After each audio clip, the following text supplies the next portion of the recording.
Hello and welcome back, children.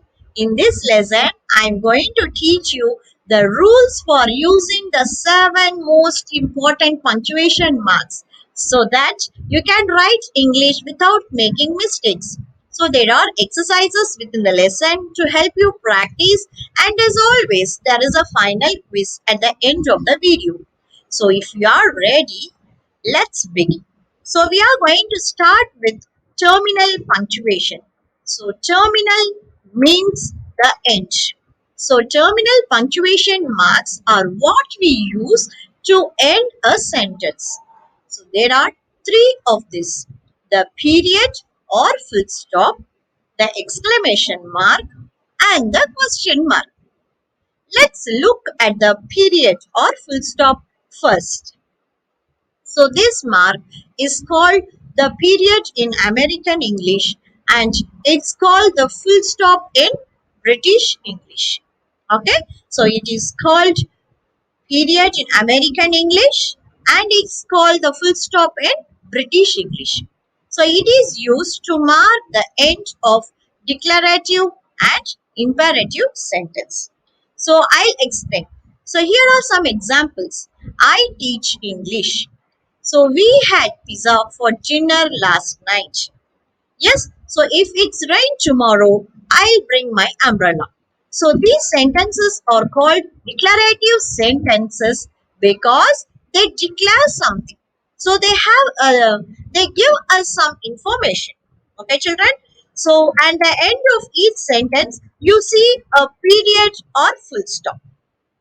Okay, now let's go to imperative sentences. So imperative sentences are command or request. Okay, please don't feed the animals. Let me know what time your flight arrives. If it rains tomorrow, bring your umbrella. Okay, let's now turn to an exclamation mark. So it is used to convey the strong emotions or feeling. So have a look at these two sentences. Okay. So both of them mean the same thing. The first sentence, which ends in period or full stop, it has no special feeling or emotions. It's like saying, I'm really excited about my new job. Doesn't sound like I'm really very excited, right? So, is it so? Does it? Yes, that's why we use the exclamation mark. Okay, children, see now, I am really excited about my new job. It tells our reader to read the sentence with emotion. So, in this sentence, the emotion is excitement. So, this next sentence, if you come to work late tomorrow, you are fired. So, imagine a manager says this to an employee. So, this expresses anger. Yes.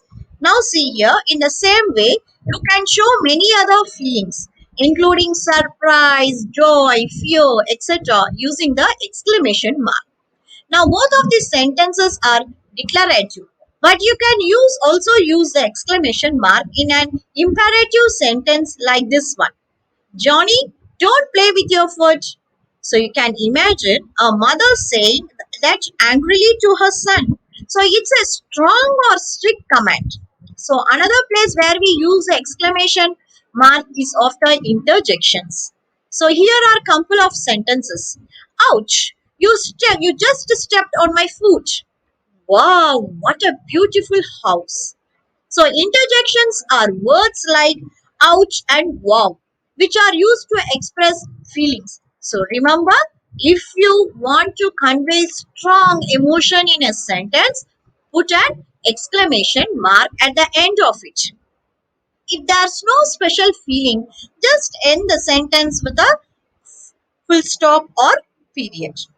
Okay, let's turn to the third terminal symbol, the question mark. So it is used to mark the end of a question. So it's very straightforward. If a sentence is a question, then put a question mark at the end of it. Here are some examples. What do you do? Are we allowed to feed the animals? If it rains tomorrow, should I bring my umbrella? Are you excited about your new job? Who lives in that house? So the rule is, if a sentence is a question, it must end with a question mark. Alright, so now let's do some small exercise now. Okay, there are 4 sentences on the screen. I want you to add periods or full stops, exclamation marks, and question marks where necessary. Stop the video, think about your answers, then play the video and check. Okay? Okay, here are the answers. So if you want, stop the video again, check your answers, then play the video to continue.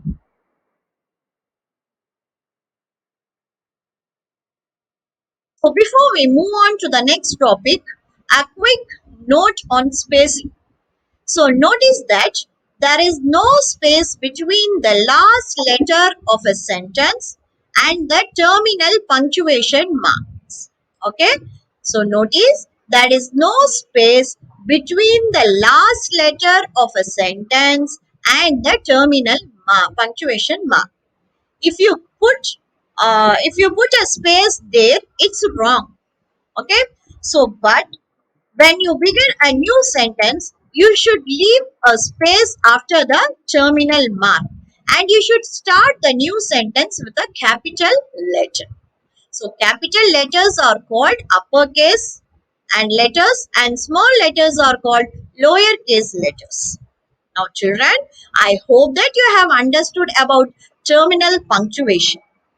Yes children? Yes. In the next video, I am going to continue with the topic pauses. So, there are again 3 marks that fall under this category: the comma, the semicolon, and the colon.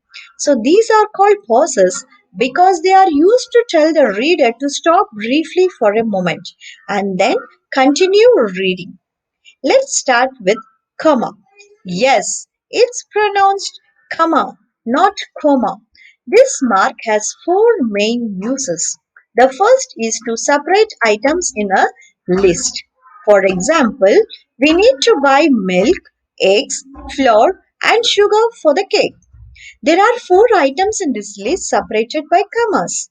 Notice how when we read the sentence, we naturally pause after each item in the list: milk, eggs, flour, and sugar.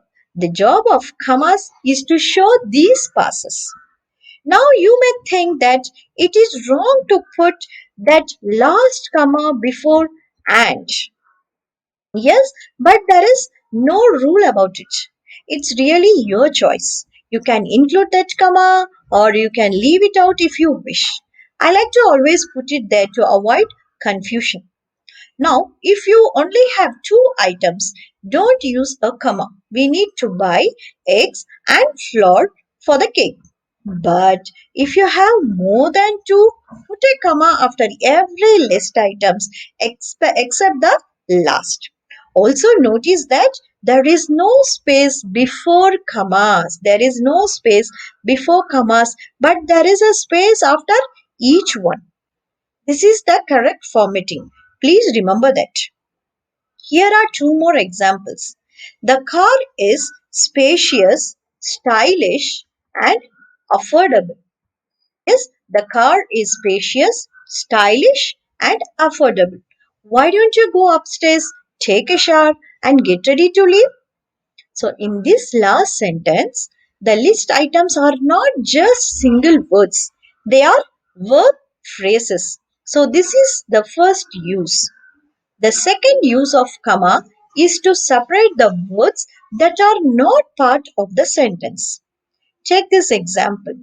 Unfortunately, he missed his flight. Here, the main sentence is he missed his flight. The word unfortunately is an extra. It just expresses my opinion about the sentence. This type of a word is called sentence adverb. Words like frankly, hopefully, sadly, etc. are some more examples. Now, one more sentence. Frankly, I don't care whether she agrees with my decision or not. Here, frankly is the opinion word. That is, the sentence adverb. In both of these examples, the comma helps to set the sentence adverb apart from the main sentence. So another form of extra information is forms of address like names. Ima, can you come here and help me with this? So Ima is a name. The words sir or madam are also forms of address. Sir, please have a seat. Ma'am, can I get you something to drink? Notice the comma after the name and after sir and madam. So this brings me to an important point about the formal letters and emails. In the salutation, that is, in the greeting, we use dear. We say, dear sir, dear madam, or dear sir or madam, or the name of a person like dear Sita. Should you put a comma at the end? Well, the answer is different for American and British English. In American English, a colon, we put a colon, but in British English, you should always put a comma at the end. Okay, children? In British English, you should always put a comma at the end. In American English, a colon should be used instead. Okay. In the closing, the most common formal expressions are yours faithfully, yours sincerely, and yours truly, which is little less formal. But after all of this, you must always put a comma.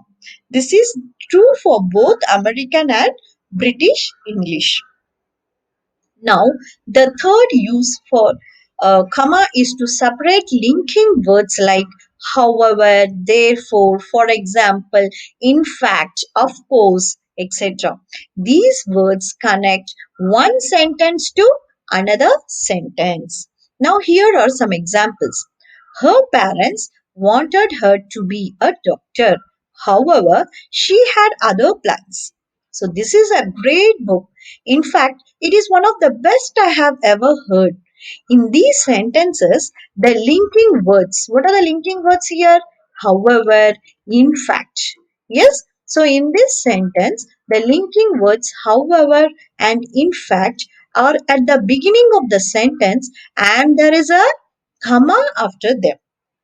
But they can also occur in the middle of the sentences like this. And the meaning is the same. Now you see that we use two commas. Yes, we use two commas to clearly separate the linking words from the rest of the sentence. Sometimes the linking words can also occur at the end.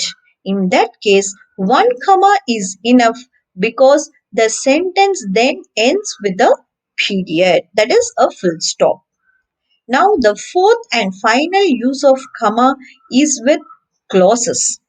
Now, what is a clause? A clause is just like a sentence. What is a clause? A clause is just like a sentence. Now, here are two examples.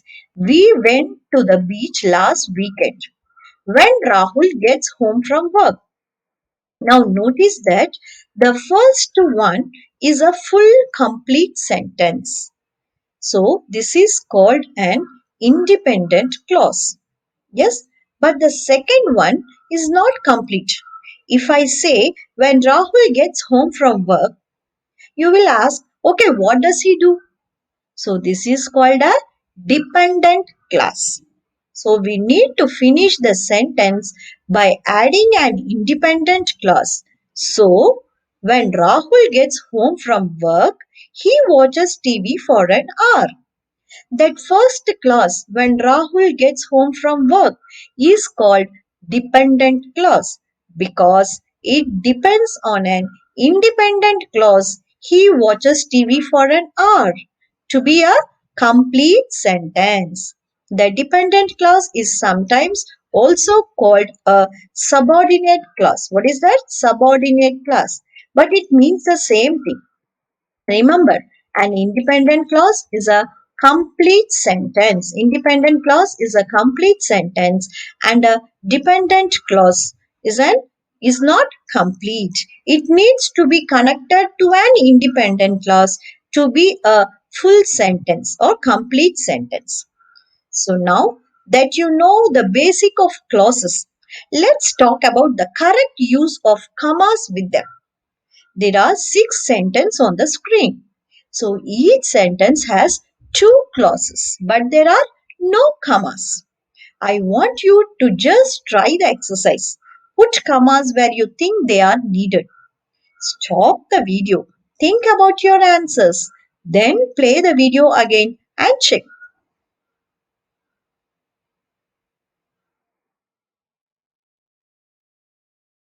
Alright, let's discuss the answer.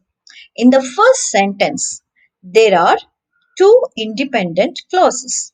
They offered him a promotion is the first one.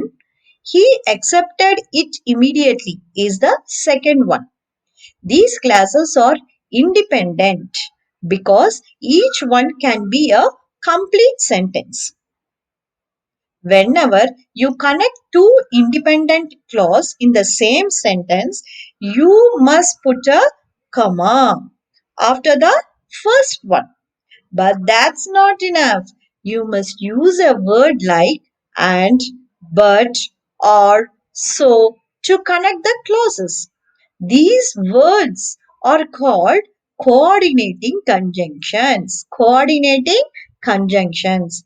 Coordinating just means connecting. In this sentence, I have used and. Now, if you don't use a conjunction or coordinating conjunction, it's wrong. Okay. So, it's actually a common error and it's called a comma splice.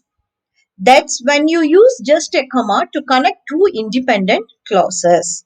So, the rule is when you want to connect 2 independent clauses, when you want to connect 2 independent clauses using a comma, write the first clause, put a comma after it, and put the correct coordinating conjunction, then write the second clause. Understood, children? So here are some more examples. I waited for the doctor for over 2 hours, but she never came. We can go out for dinner or we can just order in some Chinese. They have never been to Vietnam, so they are going there on vacations this year.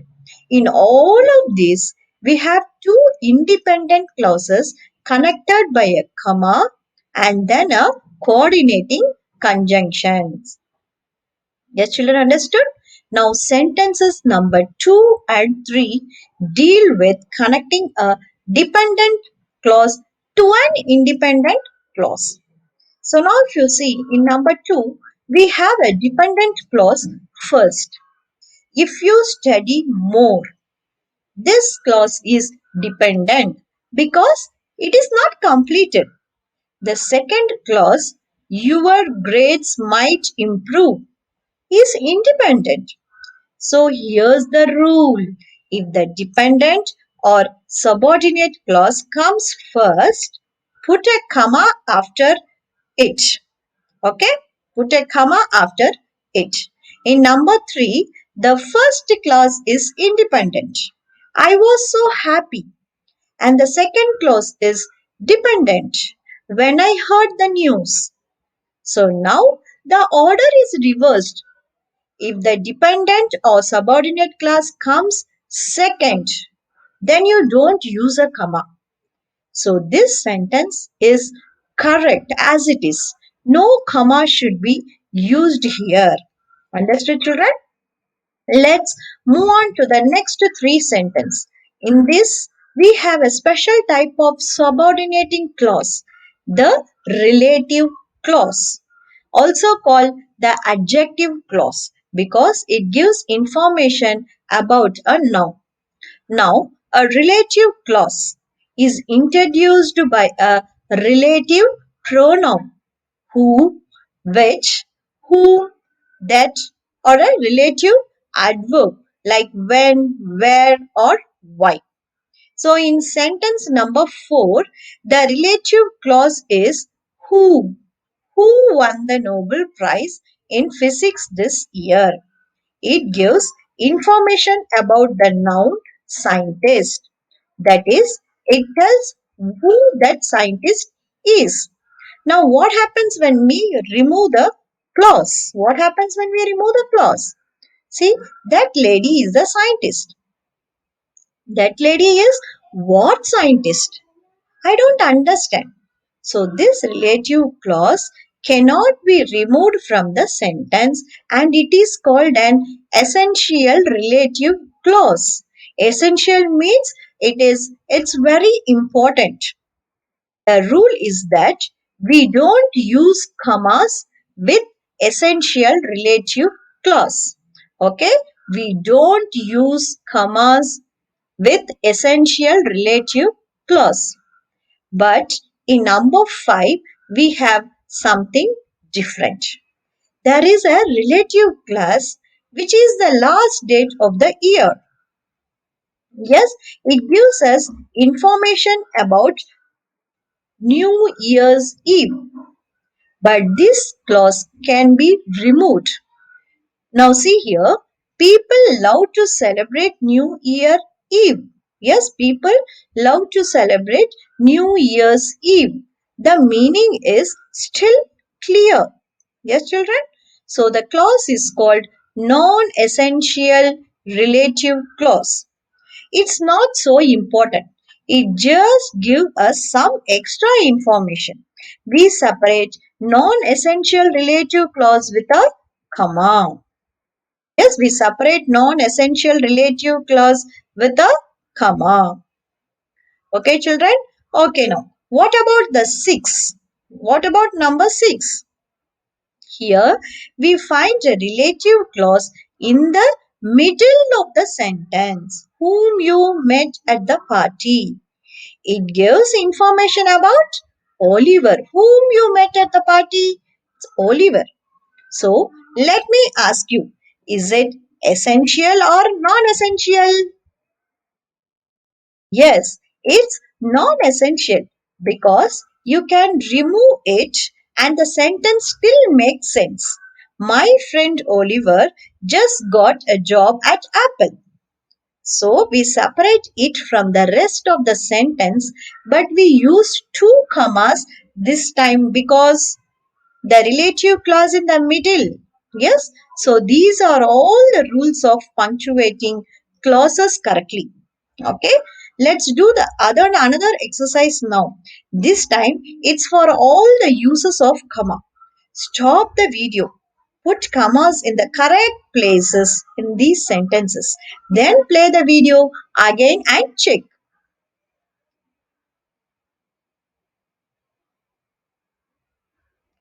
Okay, children, here are the answers. If you want, stop the video again, check your answers, then play the video and continue. Okay, children. Now I'll continue the next mark in the category of pauses, that is semicolon and colon. The next mark in the category of pauses is the semicolon. So this mark is used to combine closely related sentences. So here's an example. I went to see a movie with my wife. I thought it was amazing. She thought it was terrible. These two sentences are very closely related. See, I thought it was amazing. That's my opinion. She thought it was terrible. That's her opinion. So instead of ending a sentence and starting a new one, we can do two things. We can either use the conjunction but. I thought it was amazing, but she thought it was terrible. In that case, we have two independent clauses. So remember that we need a comma between them, or we can just use a semicolon. Yes, I thought it was amazing. She thought it was terrible. So we have combined the two clauses into a single sentence without a conjunction. But there are some types of linking words which we can use with a semicolon. So these are called conjunctive adverbs. That is words like however, therefore, for example, in fact, of course, etc. So we discussed them in the section on commas. Do you remember these two sentences? Her parents wanted her to be a doctor. However, she had other plans. This is a great book. In fact, it is one of the best I have ever read. So in both, we first have one sentence which ends with a period or full stop. Then a new sentence begins with a linking word, however, and in fact. But there's another way to write these sentences.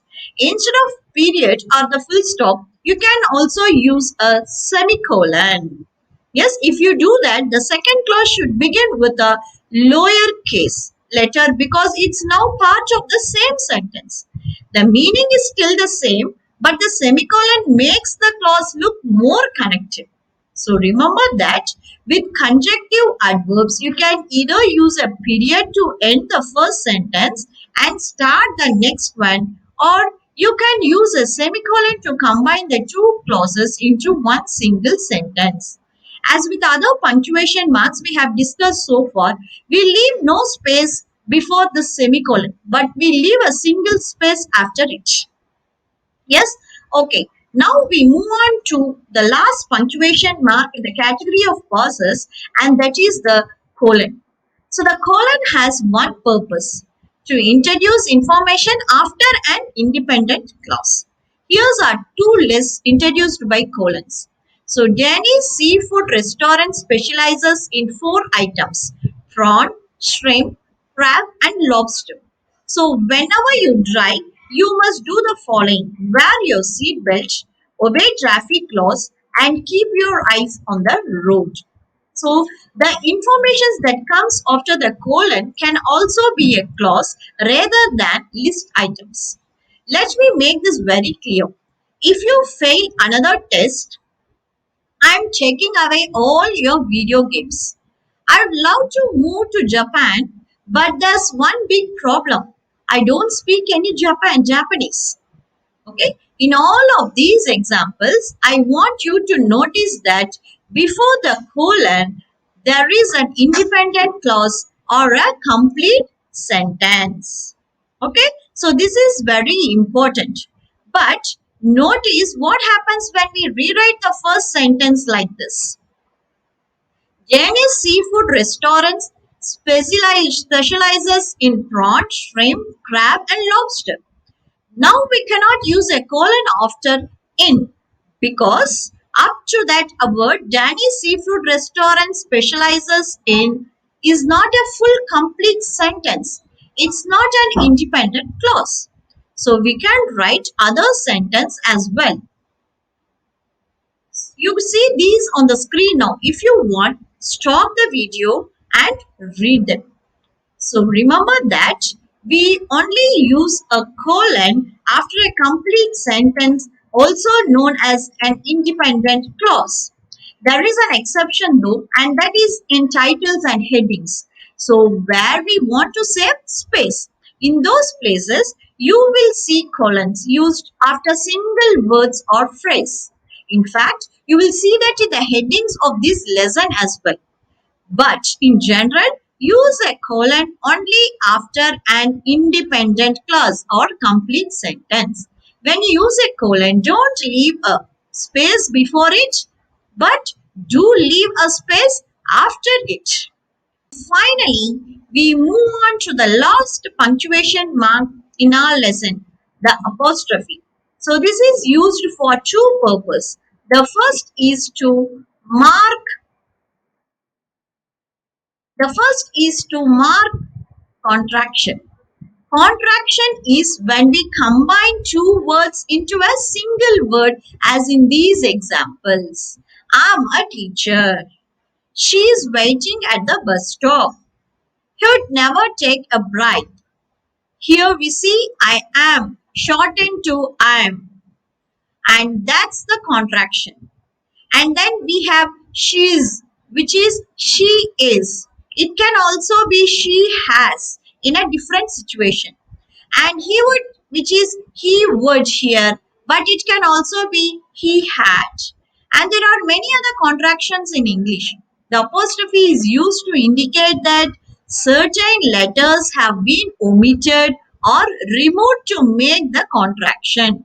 So always check to make sure that you are putting the apostrophe in the correct place.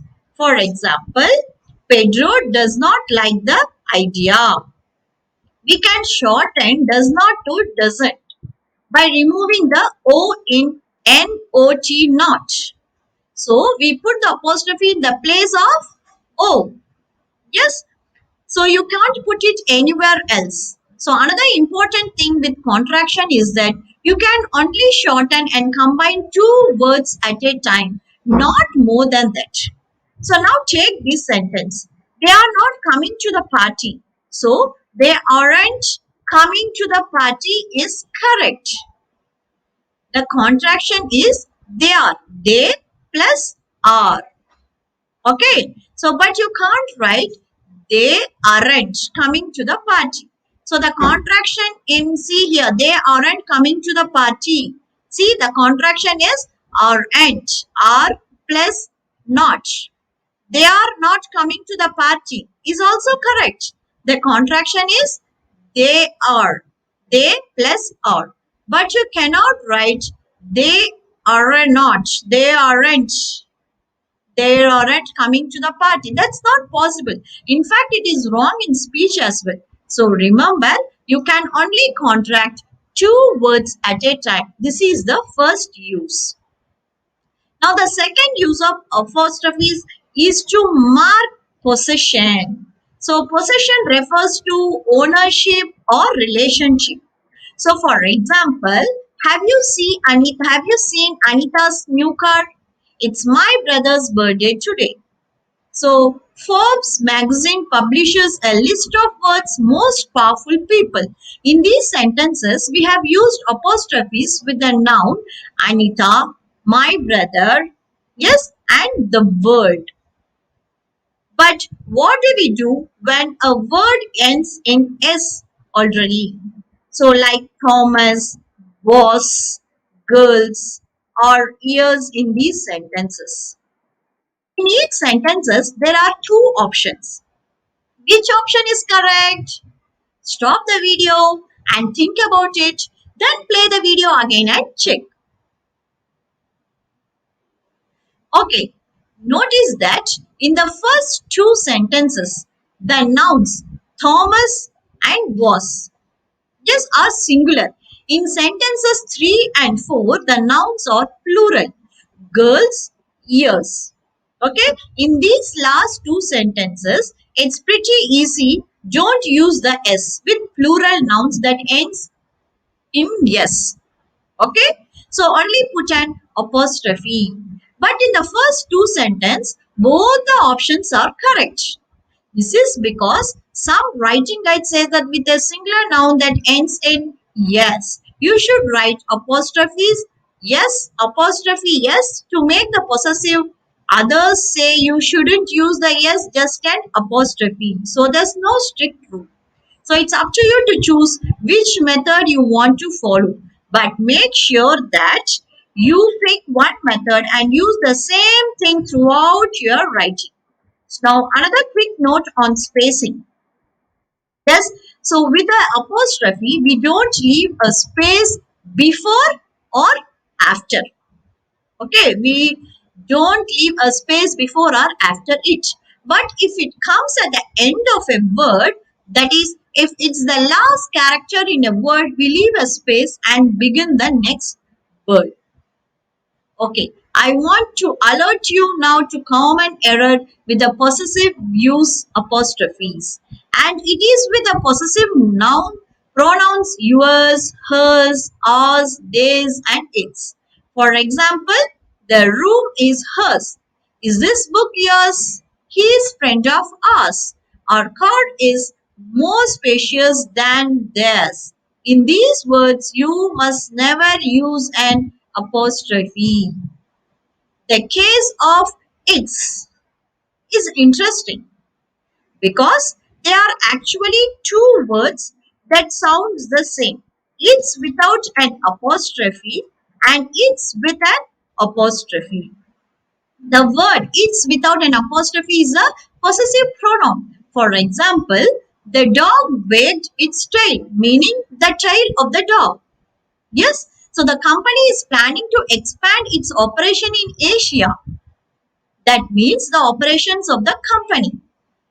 It's with the apostrophe is the contraction of either it is or it has, as in it's time to start the meeting.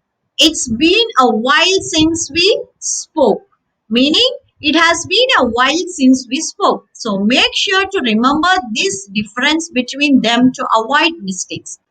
All right, that is the end of apostrophes. And now, if you're ready, it's time for the final quiz to test if you can use all of the 7 punctuations that we have discussed correctly. Yes. So there are 8 sentences on the screen, and there are many punctuation mistakes in them. In each one, I want you to identify and correct the punctuation errors. As you should stop the video, think about your answers, then play the video again and check.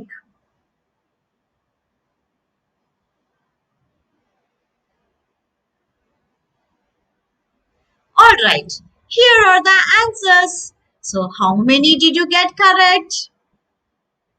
Happy learning! And I will see you with another lesson in another video soon. Until then, take care. Bye bye.